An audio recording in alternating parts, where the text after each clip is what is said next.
Hi everyone. In this video, we are going to be talking about classification and phylogeny. And maybe this sounds a little bit boring, so we'll start with talking about why we need a classification system in biology. So three reasons are listed here. One reason is that different people, especially in different regions, might use different names even though they're referring to the same organism.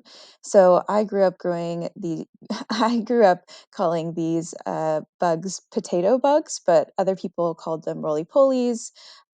People call them woodlice or pill bugs. So different names, but all referring to the same thing. And then sort of the opposite problem can be had where some people will use the same common name, but they're referring to different organisms. So when I say daddy longlegs, I'm referring to these arachnids. They're not technically true spiders, but these things that you'll often see in the corners of, basements and rooms. But other people, especially in Europe, might say daddy longlegs, and they're referring to what I would call a crane fly. So these flying insects that you might see out on your porch. So same names, but totally different organisms.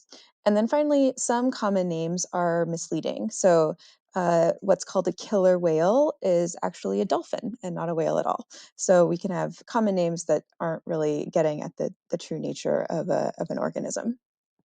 So this brings us to taxonomy, which is the branch of biology concerned with identifying, naming, and classifying species. So in the system, which was sort of, I would say, formalized by a person named Carl Linnaeus, each species is going to be grouped into these hierarchical categories. So the biggest, broadest category is a domain, and from there, we get more and more narrow. So domain into kingdom into phylum, then class, order, family, genus, and species. So at the bottom, species is the most specific, and then we get less and less specific as we go up. And another piece of this has to do with naming of the species. So with this system, each species will have a scientific name, and that name is going to have two parts to it. So we say it's binomial to name, binomial name. Um, and it's going to take the form of the genus of the species first. So that's that second most specific category. And then the species is going to be the second part of the name. So genus, species is the two-part name that goes into the scientific name of an organism. You can see here an example for an American black bear, getting sort of more and more broad as we go out. So just the black bear itself as the individual species. The genus is going to include other kinds of bears, polar bears, grizzly bears, and then we can sort of go more and more broad. So we might be talking about carnivores for order, mammals for class, vertebrates when we get to phylum, and animals in general when we get to kingdom.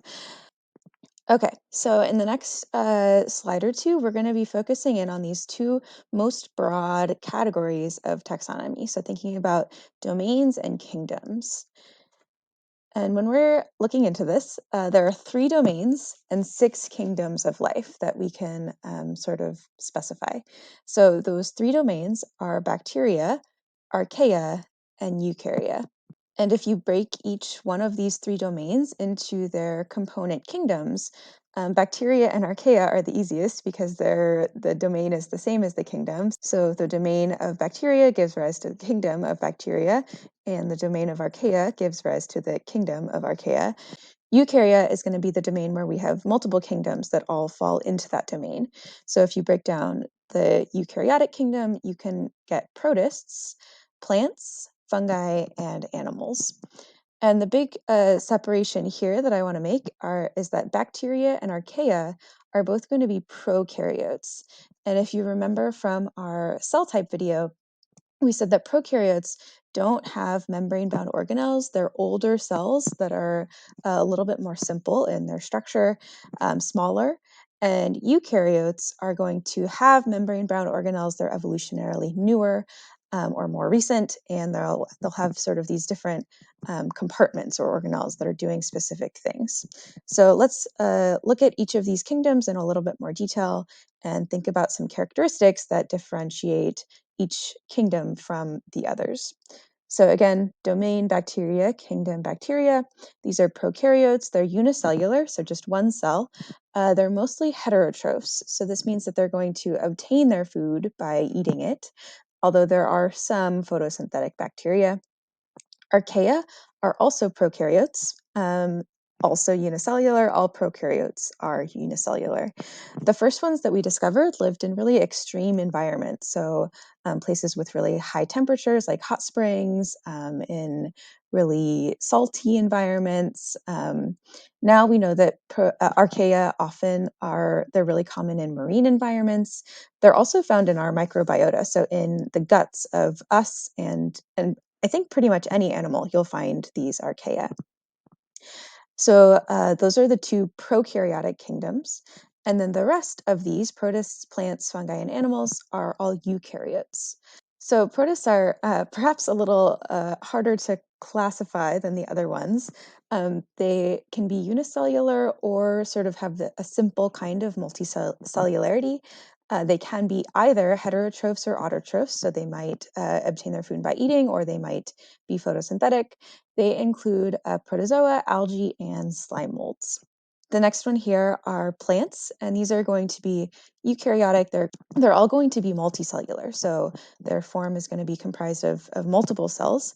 They're photosynthetic, and a distinguishing characteristic here is that they'll all have a cell wall, and specifically, that cell wall is going to be made of cellulose. So a cell wall isn't something that's specific to plants. Some bacteria have a cell wall. We'll see in a moment that fungi have a cell wall as well, but because it's made of cellulose, that's the distinguishing thing for plants. Fungi, also eukaryotes, mostly multicellular. They're going to be heterotrophic. So instead of eating in a traditional sense, they're more absorbing their nutrients, but they're still not making it themselves. They're getting it from other sources. And they also have a cell wall, but instead of cellulose, it's made of chitin. So both cell walls, but made of different materials. And then finally, the kingdom of Animalia is going to be animals. So eukaryotes, obviously multicellular, they're going to have different sorts of tissues made of lots of different cells. Heterotrophs, again, so obtaining food by eating. One distinguishing characteristic of animals is that animals will move through muscle contraction. They'll have a nervous system that responds to stimuli. So all of these different sort of musculoskeletal nervous systems in play for the kingdom of animals. So in these last couple slides, we're going to introduce a different way of thinking about organizing species. So when we were talking about Linnaeus and the two-part name and all of the, kingdom, phylum, order, class, that was more of a simple organizing method where we're just sort of putting animals into bins based on their characteristics. But modern biologists want to understand how organisms are related in an evolutionary sense. So how far back did they have a common ancestor? What other organisms also shared that common ancestor? So the branch of phylogenetics is concerned with understanding the evolutionary history of a group of organisms.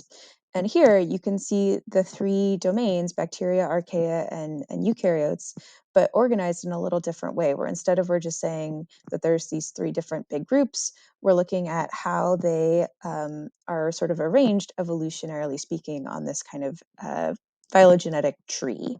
And these trees can be a little more stylized to look like an actual tree, but they can take a number of different forms. So this is another way to show a phylogenetic tree.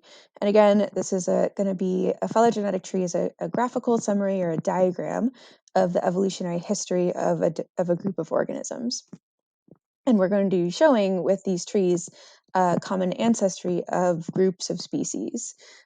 So maybe we'll look here, we see Tetrapoda here, and this branch gave rise to amphibians, reptiles, and mammals. So we're saying that amphibians, reptiles, and mammals all had a common ancestor that gave them four legs.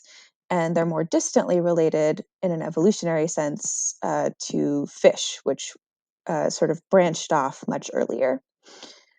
So how are these phylogenetic trees constructed? That's our last slide. They're built using genetic evidence and also homologous structures.